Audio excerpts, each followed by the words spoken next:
Conor sent out a tweet. Somebody asked him a question, and it was, will we ever see the trilogy between you and Nate? And Conor said 1,000,000,000%. He even spelled out the word percent in all capitals. Okay. Conor's message there and his words, I believe, are different. I believe Conor's words, I apologize, his message is I'm in. Absolutely not even a question. That fight needs to be done. I'm open to that fight. Bring me that fight. That is the message. The words were it will absolutely happen. And look, the clock's against them. We all want to see that fight. I never thought we should have delayed the fight. The general belief was that fight's always going to be good. The first two were good. Number 3 is going to work. Doesn't matter how much time goes by or what these records guys are. That's always going to work. Okay. I don't disagree. There's been a meaningful amount of time, and that you could absolutely throw that card on the table. That would be blockbuster business and blockbuster news. So I think that conceptually that's true. I just believe you got to make the match you can make when you can make it. I think if we look back over MMA, we have some misses. The fact that Matt Hughes wanted to fight Anderson Silva, and Anderson wanted to fight Hughes, but everybody was in their division. Remember that, guys? No champ. You stayed in your division no matter what. Jon Jones and Anderson Silva had to go into a basement of the UFC facility where there was a ring set up to go figure that out between the two of them with only Lorenzo Fertitta and Dana White present. I mean, right? Like some guys, they want to know. And I do think as we look back, there could have been some misses there.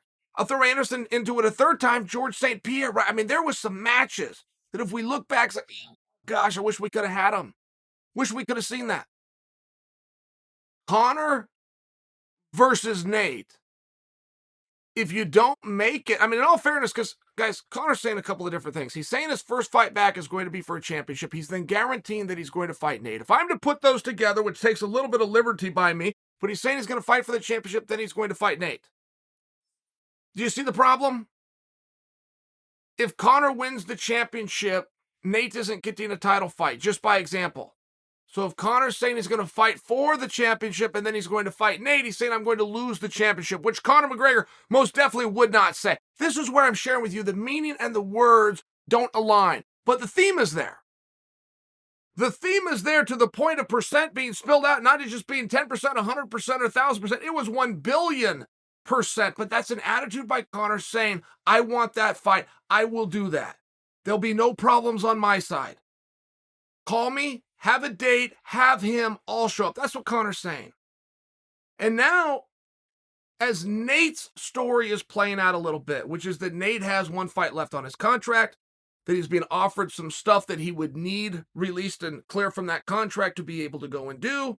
He'd like to speed this up. He'd like to get out there. Look, Nate's also giving us a message, which is I want to make a whole bunch of money. That's what that whole thing's about.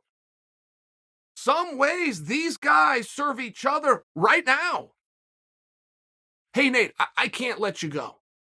You're my guy. I have the right to a return on investment. I've got you to this spot. I'm having a hard time letting you go. But if you wait a little bit, I can get you that whole bunch of money, and I can get you it right here. You don't have to go anywhere else. Everything can be solved. You're going to fight Conor when Conor comes back. I'm very light on the idea that Conor comes back and he goes right against Poirier. Absent and subsequent to what Poirier does with Oliveira.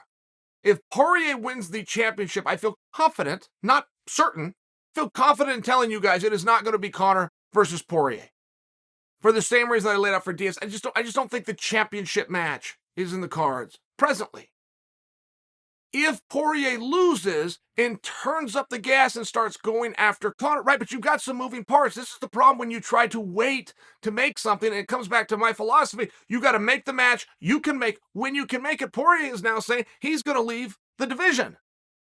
He's going to leave 155 and go up to 170. Is that a problem for Conor? Probably not. Conor likes to fight at 172.